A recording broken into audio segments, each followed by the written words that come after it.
ese mu magambo make ni nk'ikihe kintu wabwira abantu badukurikiye ashobora kuba ari umuntu wigunze uri mu rugo, ashobora kuba ari umuntu ufite ibitekerezo byinshi, wabuze abantu cyangwa se wagize ibibazo bigiye bitandukanye mu buzima ku buryo yumva ko byamukozeho, byamushegeshe mu buryo bumwe cyangwa ubundi. Ese uwo muntu ni cyo kintu cyamukomeza twamubwira nonaha?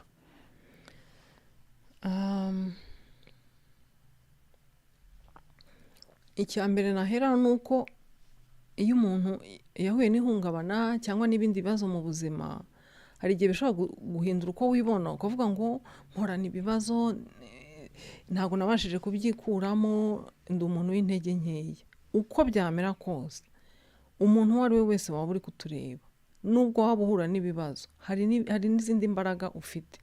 Nubwo ntakuzi ngo mbe nzi ngo izo mbaraga zawe ni izihe, nje tukicarana nasanga ari ibintu byinshi. Nubwo wahuye n'ibibazo n'ingorane zitabarika, hari n'izindi mbaraga wakoresheje zituma ugihagaze uno munsi. Ni ukuvuga ngo umuntu yagombye kwifelicita. Yego. Buri muntu wese yagombye kwifelicita ko nubwo hari ibibazo, hari ikindi kintu, hari n'izindi mbaraga umuntu afite. Harimo n'ibintu wabashije kugeraho, harimo no kuba umuntu atariyahuye akaba ahagaze, nabyo ni imbaraga z'agatangaza. Ntabwo ari imbaraga nke gusa, ntabwo ari ihungabana, ntabwo ari ibibazo gusa, hari n'imbaraga z'agatangaza buri muntu wese afite. N'umuntu uri mu bibazo uko byaba bingana kose.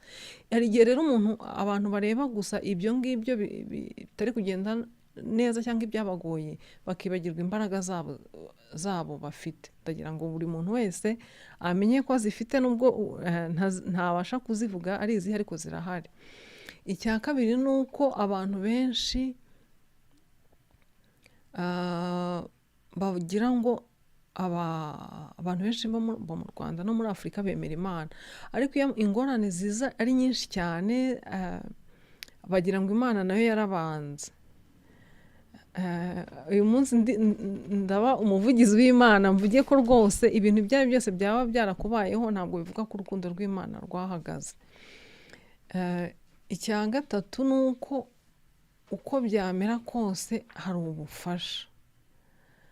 Ndagira ngo umuntu waba wigunze, waratakarije icyizere kiremwa muntu, nabyo birumvikana, kuko hari ibintu by'indengakamere abantu bagukorera kugira ngo ube wakongera kwizera abantu bikaba bigoranye.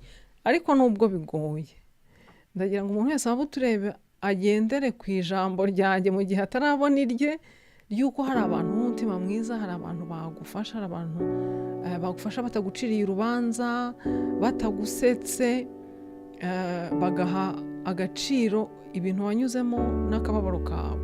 Hari abantu bagufasha, yaba ababyize ndetse n'abatarabyize.